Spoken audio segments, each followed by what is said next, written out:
The cameras were rolling, the lights glaring, and the air in the studio was thick with anticipation. Viewers expected another ordinary political clash, but what unfolded was anything but ordinary. As soon as Jasmine Crockett took the microphone, her tone carried an edge that signaled trouble for Donald Trump. She leaned forward and declared that tonight the American people would hear about something that had been hidden from them for years. Her words sliced through the noise. Secret bank accounts, offshore transactions, and financial trails that reached far beyond American borders. The crowd shifted, sensing the weight of what was coming.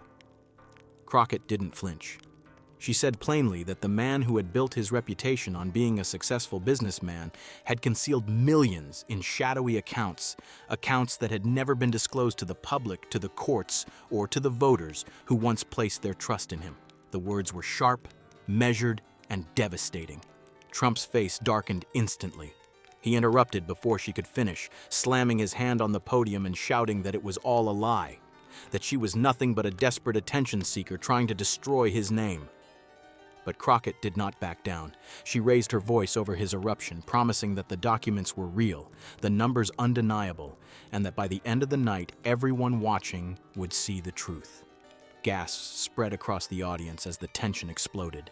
Social media timelines lit up in real time, hashtags multiplying by the second. Commentators scrambled to prepare emergency coverage. What began as a debate now felt like a courtroom, and Trump was sitting on the stand with nowhere to hide. Crockett had just fired the opening shot in a war that would leave the entire political world reeling. Jasmine Crockett wasted no time laying out the foundation of her revelation. She spoke with a precision that cut through the chaos, presenting figures, dates, and bank names with unnerving confidence. She said that investigators had uncovered accounts in Zurich, Luxembourg, and the Cayman Islands, accounts linked directly to shell companies controlled by Donald Trump's inner circle. She described one account in particular, registered under the name of a discreet corporation based in Panama that had received a series of wire transfers totaling more than $50 million over the span of 3 years. These transfers, she insisted, were not random. They coincided with moments when Trump was making key political decisions, raising questions about influence, foreign ties, and corruption. The room fell into a hush as she named institutions: Credit Suisse, Deutsche Bank, and even a small private bank in the Bahamas. Each name dropped like a stone in water, rippling outward as people in the audience grabbed their phones to verify, to post, to react. Crockett framed the evidence not as rumor, but as fact. Facts that she claimed came from whistleblowers and leaked internal audits. Trump's allies on stage immediately tried to intervene. One shouted that this was character assassination. Another claimed Crockett was reading from forged documents. But the interruptions only made the spectacle louder. The cameras zoomed in on Trump, his jaw set tight, his eyes narrowed, trying to keep control as the ground shifted under his feet. Meanwhile, anchors on major networks broke into their coverage with flashing headlines. Crockett alleges Trump hid millions in offshore accounts. In living rooms across the country, families sat up, sensing history unfolding in real time. Crockett's tone was relentless, her words crisp, her message unmistakable. This was not a slip of the tongue, but the beginning of a reckoning. The stage was set, the players clearly drawn. On one side, a congresswoman unafraid to confront the most powerful man in the room. On the other, a former president fighting to keep a carefully constructed image from collapsing in front of millions. Trump leaned into the microphone, his voice booming with rage. He shouted that Jasmine Crockett was spreading lies scripted by his enemies, that nothing she was saying had any basis in reality. He called her a fraud, a disgrace, a puppet for the radical left. The audience erupted in noise, some cheering him on, others gasping at the ferocity of his attack. Crockett refused to be silenced. She held up a sheet of paper and declared that this was a certified record of a transfer made on the eve of Trump's 2020 campaign announcement. $10 million moved through an account in Zurich to a trust controlled by Trump's business empire. She asked him directly, live on air, to deny that his signature was on the documents. The crowd hushed. Trump tried to laugh it off, but the tension in his voice betrayed him. He said the document was fake, doctored by political operatives desperate for attention. He accused Crockett of defamation, of trying to build her career by attacking him. But Crockett doubled down. She demanded that if he had nothing to hide, he should agree to release his full financial records on the spot. The studio shook with shouts from both sides. Trump's allies stood, wagging fingers, calling Crockett unhinged. Yet the Congresswoman kept firing, reminding everyone watching that Trump had dodged transparency for years, that every subpoena had been fought tooth and nail, and that tonight the truth was catching up. Viewers at home were glued to their screens. Social media exploded with clips of Crockett's sharp words, "You can shout all you want, Mr. Trump, but the numbers don't lie." Those words trended instantly, spreading across Twitter, TikTok, and Instagram as millions shared the clip. Meanwhile, other politicians began chiming in live on their own feeds. Some Republicans accused Crockett of crossing a line. Others, more cautious, said the allegations demanded answers. Democrats seized the opportunity, praising Crockett for her courage. The confrontation was no longer just between two figures. It was spilling across the entire political spectrum. As Trump's voice grew louder, Crockett's calm but cutting tone grew sharper. The clash had reached fever pitch. Every denial from Trump only made her next statement sound stronger.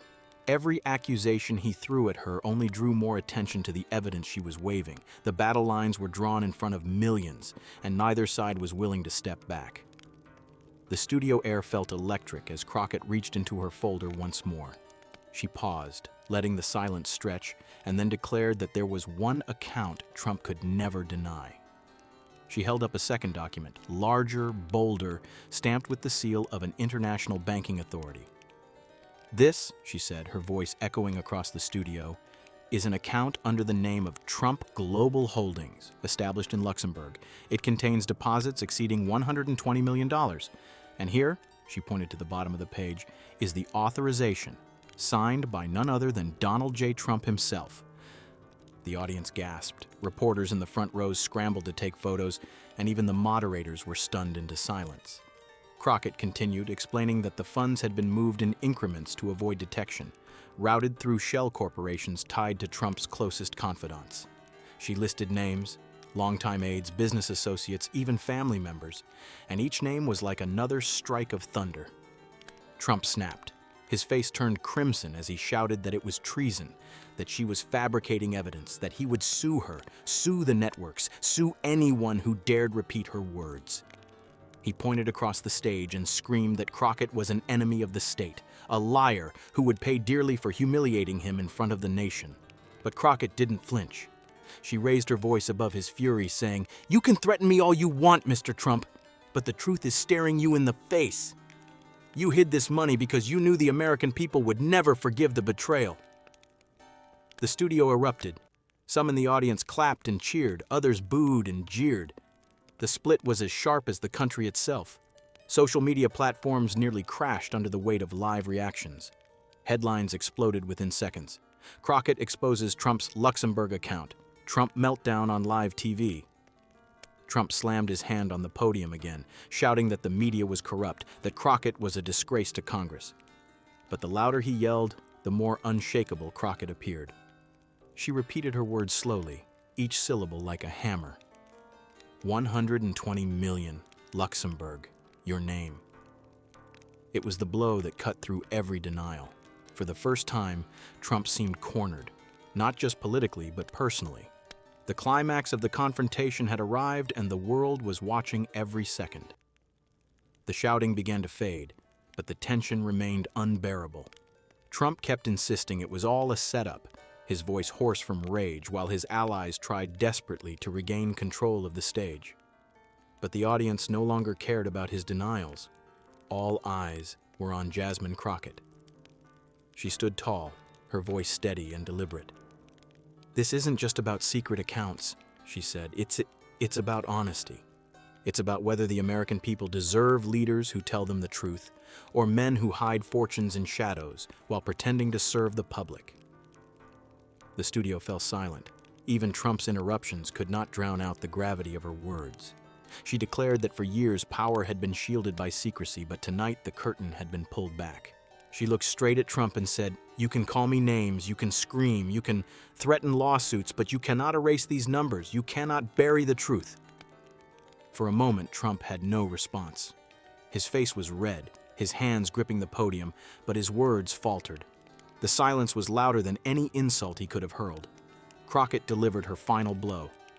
If a man can't be trusted with his own finances, he cannot be trusted with a nation's future. The line hit like a gavel striking down. The audience erupted, half in applause, half in outrage. The divide mirrored the nation itself.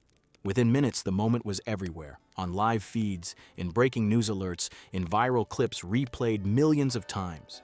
Hashtags surged. Secret accounts. #Crockett exposes Trump. #Trump meltdown. Editorials were already being drafted, late-night hosts were sharpening their monologues, and across dinner tables people debated what this meant for the future. Trump left the stage furious, vowing revenge, while Crockett stood her ground, calm, unshaken, and triumphant. Her words lingered even after the broadcast ended, echoing in headlines, podcasts, and political debates. The scandal was no longer a debate night drama. It had become a turning point. Crockett had transformed a clash into a reckoning, leaving Trump battered and the public electrified. And as the cameras dimmed, one truth remained undeniable. The fight over money, power, and trust in America had just entered a new and dangerous chapter.